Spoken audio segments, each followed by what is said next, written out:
Hello everybody, welcome back to The Letter, played by the one and only, yours truly, ScotsMaiar. And the same flock of birds that just fly by. Yeah, not right now. But I'm ready. Like today. I'm sure she'll be willing to hear you out once you do. I don't doubt she will. I'm more afraid of how she'll react after. One step at a time, yeah? Yeah, one step at a time. Also, before we continue, I'd like to give a shout out to our recent subscriber. I believe his name was Player Zero. Welcome to the channel, Player Zero, and thanks very much for subscribing and for filling our total of 50 subscribers. Having a tally of tens of subscribers is usually a milestone, so thank you very much. Anyway, let's get going. Whew. Surprisingly, it feels good to get that one out of my chest. I was a little afraid you'd be angrier. I didn't tell you earlier than today. Indeed. I'm not angry. I'm just surprised. You didn't look like it. I wouldn't have suspected. I suppose that's how it often is, isn't it? We all have our, what's the word Becca uses? Inner demons? Oh, yes. But this is something personal to you. I understand why you'd rather have a few people know. Including yourself. That too. Well, these past few weeks haven't been easy for you. I didn't want to add that. Not after last night. Something passes in her face. Brief, fleeting, and disappears right before I can recognize what it is. You okay? Yep, no worries. I'll be fine. Right. Look, about last night, never mind. This isn't a good time. But don't lose sleep over this, alright? What's important is you got what you want to say out. And if you need me, I'll be here. I should be relieved. Her words are more than reassuring to my ears. She pointing to her heart? Because she'll be in her heart. Anyway, there should be comfort in hearing those alone, and knowing I have another person to rely on if things ever go bad. But somehow I find myself worrying more for her instead. I'll make another attempt to get the story out of her if I can. But this is a dance I know all too well. With her, I doubt forcing her to say something would yield any results. As much as I want to imitate Ash, there's only so much I can ask that won't result in something a little more disastrous. At best, she'll stop talking to me until a week passes. At worst, I'd rather not risk it. I've never seen her angry. I'm right annoyed, maybe, but often directed at Ash, but never furious, if you know what I mean. What do they say again about happiest people when angered? Besides, I'd be unfair to her after our little chat. So, food then? Food? Yeah, food. Good idea. She seems relieved at the brief change of subject, as if I've simply been waiting for it to do the whole time. Her stomach rumbled at the mention of food. Rather loudly, as a matter of fact. Alrighty, Missy. We're going to get some chow now. Better be quick, though. Can't have your stomach starting a revolution on us here. Don't make fun of me! I'm not that hungry! Maybe a little. I didn't think I'd end up skipping dinner last night. But you did. And now we have one starved stomach protesting. Sorry, it'll be nothing fancy, since I'm a little low on stocks. I should probably drop by the grocery store after the meeting this afternoon. I can make a quick run for you if you want. Nah, I've got enough to put together something nice here. Maybe. I can always improvise if we're missing an ingredient or two.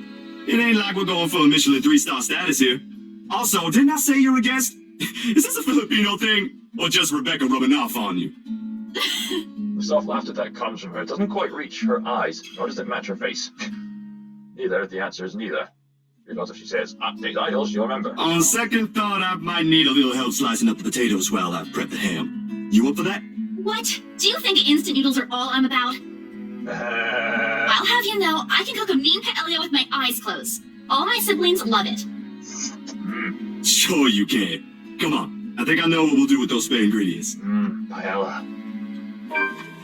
And so, we cooked. Between us, the consistent clapping of the knife against the board and the muffled noise of the television I left running, words have been surprisingly difficult to string together. Not entirely unusual, we've had moments like this before, but definitely unnerving with how things are now. I really wish someone else would come knocking at the door. Be careful what you wish for, but yes. Whether this is breaking the ice or keeping a conversation going has never been my forte. That has always been Isabella's or Rebecca's department. Sometimes Ash's, although most coming from him border on awkward or embarrassing. Speaking of the guy, he never did call back, and I'm willing to bet my entire yearly salary that he fell right back to sleep after that call. Oh, there he is. Sorry, Bella, could you... Yep, I got it. The potatoes are almost ready, by the way. I turned down the heat just in case. You might want to check on them, though. Hold on, I'll be right there. Sheesh, wait up. If you keep rapping at the door like that, you'll break it down. Ash.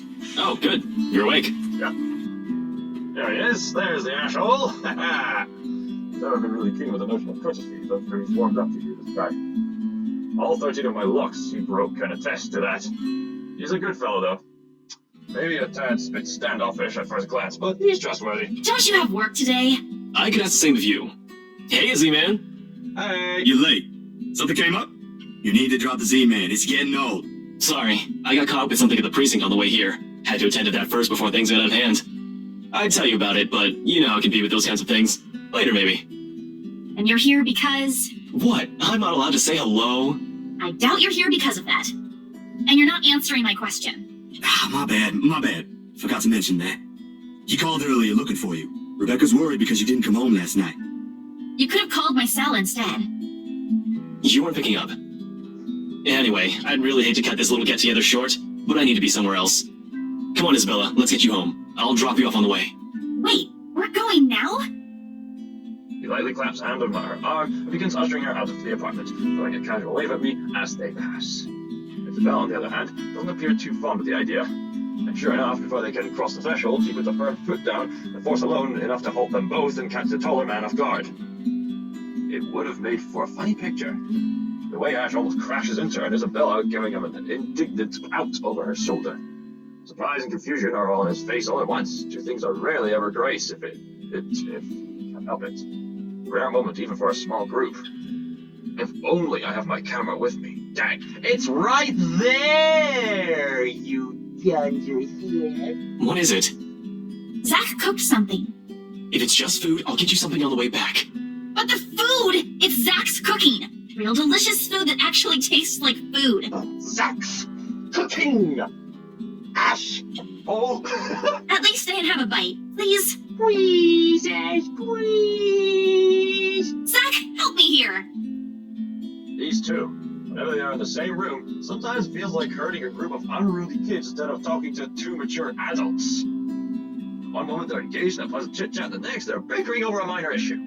Frankly, if I didn't know any better and I have an overactive imagination, I'd say there's something going on. Oh yes, you could say that. A ghost is watching her. Never mind how utterly awful that is. Or I might just... You can always already hear Ash's laughter if I so much as suggest such.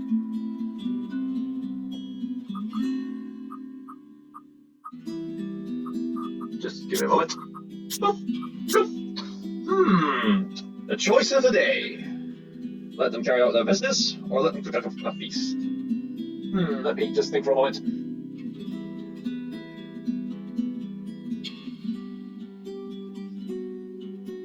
So, on the one hand, if I let them go, then they get on with the job, but Isabella still seems stressed out. Maybe do some friendship time. I don't know about you two, but I think you guys should really stay. I've already made enough food for all of us, and it'd be a waste. Wow! Whoa! Isabella's really good friends with Zach. Woo-hoo! Would you look at that? I don't think I could top that. And as for Ashton, yeah, we're good friends. Why, I cooked up that special honey glazed ham you two keep on yapping about.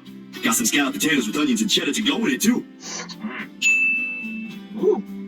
I shoot the two of them an apologetic look before sauntering over the kitchen, mittens in hand. Sweet smell of the glaze and salted tang of melted cheese wafts through the air as soft as I open the door and take out the two trays inside. The scent immediately fills the entire room, and even with the door and windows open, the mouth-watering aroma lingers. Oh, it's appealing enough that when I put the dishes off the counter, another starved stomach protests loudly enough for a burst of laughter. My head snaps up to the two of them, and I can't keep back the smile at the sight they make. Isabella's clinging at the doorframe for support, doubling over breathless laughter. Ash is the more composed of the two, trying to look unconcerned, but flush has crept up his neck and cheeks. It's clear whose stomach that came from, and Isabella's not going to let him live this down. You're in no place to reject an offer of free food, Frey. Frey? Frey? What? Frey? Frey? I'm sorry, am I missing something here?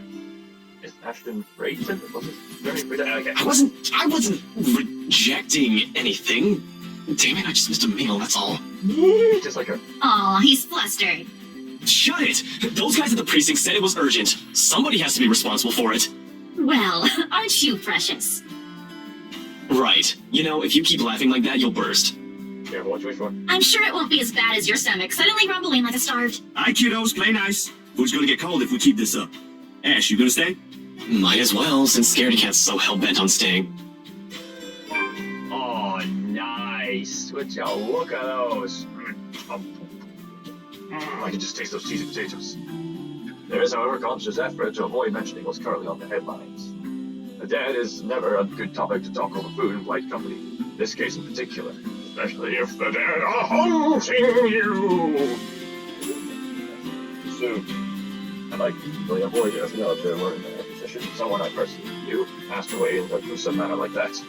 Though perhaps the closest we got to broaching the topic is when the infamous mansion is brought up again. But even then, we are careful, Ash and I. We keep the conversation light and avoid bringing up our late business partner. It's the least we could do. The Wrights? Yeah, they're planning to move in soon. In fact, they already have a housewarming party planned. It's why they wanted us to rush the papers. They wanted to send the invitations out as soon as possible. Everyone, meet the ghost of the mansion! Oh, now I get it. Get what? Remember what I told you last night about the new clients? Vaguely? Sorry, I was a little out of it yesterday. Was it the photo shoot? Yep, it's actually for the one you sold. Ermine, something. When you put it that way, I suppose it makes sense why my boss wants me to prioritize the couple. They can have those documents rushed at just the snap of their fingers. Then they're more influential than I initially thought. And I guess my boss is expecting a lot more from this project than I expected. Hope I can live up to it. Your photographs are more than good enough, Zach. You'd probably win an international award if you let yourself. Namhana's easy to please, too. As long as you're good at following instructions. Easier said than done. Different clients have different tastes, after all. Still, a week? I don't think that's possible. Now that you mentioned it, yeah.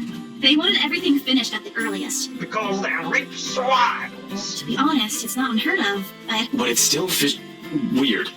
Still fish weird. That's a good way of putting it. Still weird, yeah? Fish weird, Ash. Fish weird. A slip of the tongue. Yeah, I've had those annoying habits when I say something that I don't actually mean to say. Sometimes it's funny, and other times it's been outright frustrating on my part. Still barely noticeable to someone who's already familiar with Ash's ways, yet at this moment it's impossible to miss. I shoot him a curious glance, but he ignores it. Rather pointedly. Kind of that word. I can't exactly say it's like that, where I'm just the middleman after all. As much as I want to comment on it, I only know what's on the surface, not the in and outs. You mean you're the middle woman? It's just that BRC and my boss are more hands-on with the legal stuff this time, despite having a separate department dedicated to it. Still part of that Viking village, huh? Maybe Mr. Wright helped with it too. They have their own legal team for this, don't they? Well, they should have one. Especially for a big property like this. They have, but like I said, it's off our hands. Rose and I don't handle this stuff in the office. If anything, to me, this just means I'll be able to send the rest of the funds to Papa's treatment earlier. I guess that makes a whole lot of sense. Officially off our instant noodle diet, aren't we?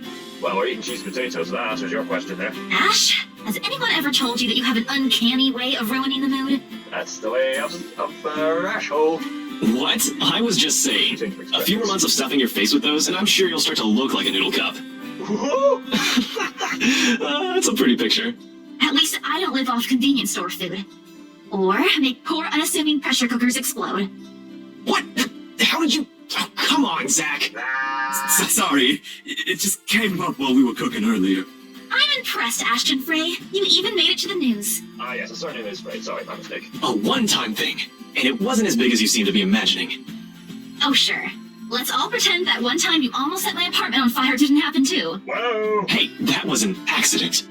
You were making a salad, Ash. Can we please move on to a different topic? It helps. The casual talk, the harmless teasing, the mundane stories interesting enough to let the time of it pass unnoticed. By the time lunch ends, the shadows are no longer at forefront of my mind. And it's the same for Isabella, for whatever troubles her, I can never tell. These things, the anxiety, the fear, they ain't easily seen, ain't easily forgotten after all. You go on ahead. I've got a few things I need to ask Zach. It's got warmer now. Ooh, would you look at that color palette? Look at that god-blessed color palette. I'll be downstairs in a minute. Confusion briefly flashes in her eyes as she catches the keys he tosses over, but he doesn't give her an answer and waits for her to go on ahead. How sure are you I won't be driving away with your Shirley? I am serious, and don't call me Shirley. You don't even have a license. Do you even know how to? Papa taught me how. I'm probably a better driver than you. My uncle has taught me to drive one time, and I'm probably a better driver than these two. See you later, Zach. Thanks for the food. Au revoir. Always has to have the last word, don't you? Yep. You're welcome. I'll send you the recipe for the potatoes tonight. A grin is back on her face as she leaves and closes the door behind her. For a little while, after we're left alone, Ash goes wholly quiet. Listening, waiting for her remaining footsteps in the hall to fade. The earliest amusement is gone with his face, replaced by what I can only describe as trepidation. I know that look all too well. When he's like this, he's expecting poop to go down at some point soon. That wasn't very nice, Ash. What was that with Isabella earlier? You're usually subtler with your questions. They hired you. Hired me who? Don't change the subject yet. What's really going on here? The Wrights. Luke and Hannah Wright. You said your next gig is with them. Is that what this is all about? Just be careful around them. You have no idea what you're dealing with when it comes to that couple. Especially when Luke has been unpredictably committing adultery and may or may not be having a baby with somebody else. But Luke has confirmed that he has not had said baby with said other person that he has cheated on, and his wife is also having some difficult issues. Like, why did they even purchase a haunted mansion in the first place? Yeah, they're one of those kind of rich couples. I'd rather you stay as far away from them as possible, but you're already here. Isabella's their real estate agent. Seriously, of all the people in Luxburn. Okay. I guess I'll just have to take your word for it. He nods, slaps a comforting hand on my back, and turns to leave without another word. He's never been good with those. More often, he fumbles with what he wants to say, but his actions alone are enough to tell you how grateful he is for the trust. He reaches for the knob as soon as he gets to the door, but doesn't turn it. Instead, he looks back and gestures with his head towards the table. I don't need to follow his line of sight to know what he's going to ask about. He's likely taken notice of the moment he entered the room. You back on those? I haven't seen you taking them in a year. Yeah, I kinda had to. It got worse after the film fest. The dreams, that is. I don't think I'll be doing that again anytime soon. I heard about that. Don't drop it, though. You don't want Becca scolding you. She actually enjoyed the movie you made, and she's hard to please. Is this to do with the critics? Consider that a small victory. My goodness, this may be the most toxic critique since Star Wars The Last Jedi. I regret nothing! You don't have to tell me. She already did. Rebecca and Bella both gave me an earful after I said the opposite. Promised them I wouldn't, but you can never tell. Hopefully, once I feel better, I'll be able to think about it properly. Speaking of Bella, she didn't open up to me, but maybe with you and Rebecca. Yeah, I'll try. I can't promise anything, but I'll talk to her. Thanks. That's all I'm asking. This time, he reaches to the door, he lets it close fully behind him without glancing back. A mild draft sweeps into the room as I close the door behind him, slightly disturbing the papers in the nearby fridge. A light note flutters to my feet, flashes on the surface, glaring at me with mute intensity. Ermengarde Mansion. Hannah Wright, 11 a.m. for luxury living. After Ashton's warnings, they all hold a different meaning now. Now, what a coincidence. I also have to see someone at 11 a.m. today, which means I'm going to have to... Stop it. Oh, did we already experience this with Hannah in the previous chapter? No, that makes sense. Either way, I'm stuck developing these photos at 3 in the morning to reach the deadline, so my overseer art director.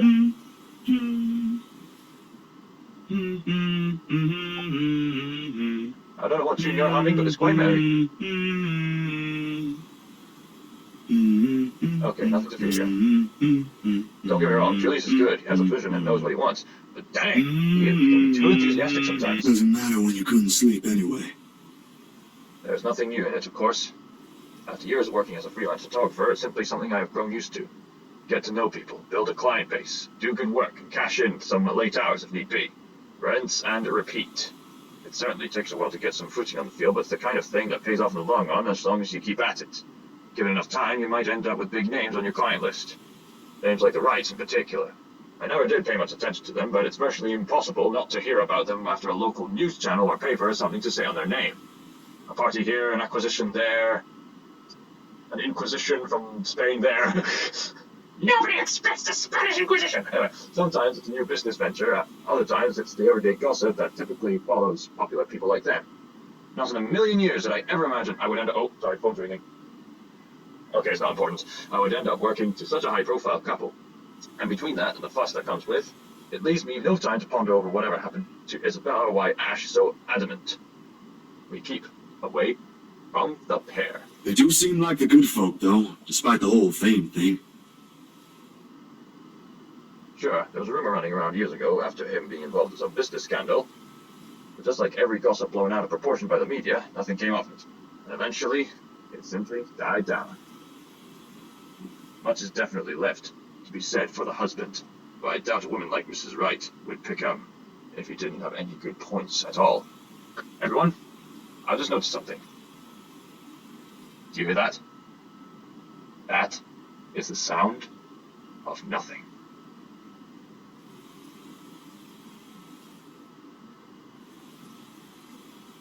Okay, aside from the air vent in this apartment, if you're playing close attention, but pretty much nothing. Not the tick of the clock, not the sound of traffic, nothing. Just heavenly peace. So I just thought I'd embrace the moment. Anyway, Miss Wright, Hannah herself, though. She ain't particularly bad the way the press makes her out to be. The tabloids had it all wrong, that's for sure. Sure, she's overly flirty, but, oh no, she's a good person. She'll fix her relationship. For someone born with a silver spoon in her mouth, well, she ain't exactly what I was expecting. Among other things, a newfound friendship is what I least expected from her, but here we are.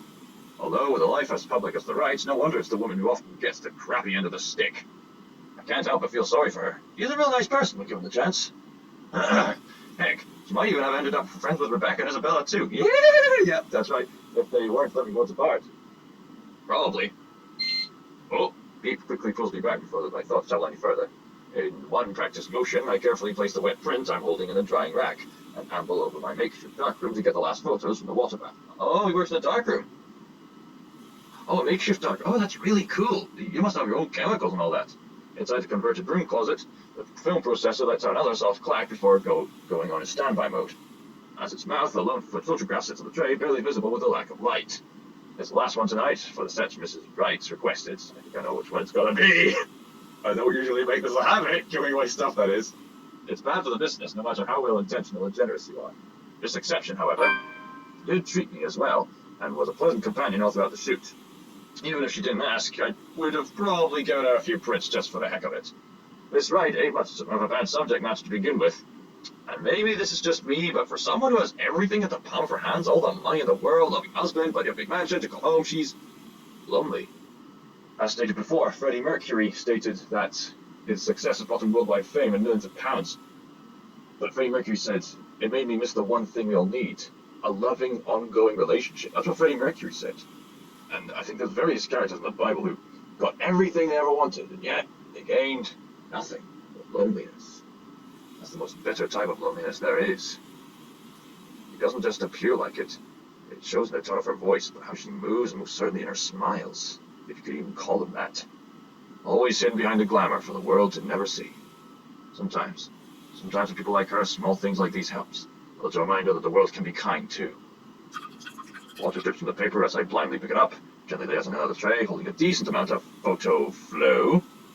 A few seconds under the solution is all it needs before it's ready for drying. No good rushing this last one, even if my body's already screaming for some decent snooze.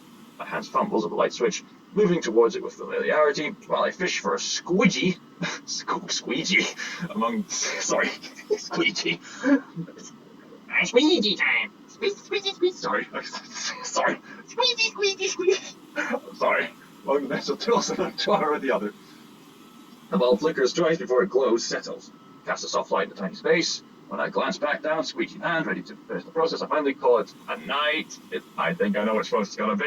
What on earth? Whoa! Whoa! Okay, either something went completely wrong in the darkroom, or the ghost has been having way too much fun on Photoshop. Blurred and distorted, before recognition rather, the area completely smudged over, leaving no trace of the same sweet smile the good woman carried on the previous prints. Alright. I thought it was going to be the ghost going in for a photobomb, but no, I think the ghost was just having too much fun on Photoshop there. Damn, that was too careless.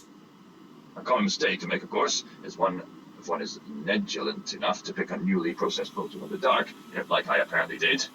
It has never happened before. Loads of times, actually. No, sorry, it has happened before, sorry, rather. But I still can't help but feel a small pang of frustration over one mistake a newbie would likely make. With a sigh, reach up for the switch again, intending to develop a new one from scratch. It could pass off for one of those supernatural pictures they show on TV, though. Careful what you wish for, Zach. A memory clicks, then cursory thoughts in a sea of many, and a short yet distinct second from the day before. A glimpse of all I got, but it's enough to burn the image in my mind. There was a shadow. No.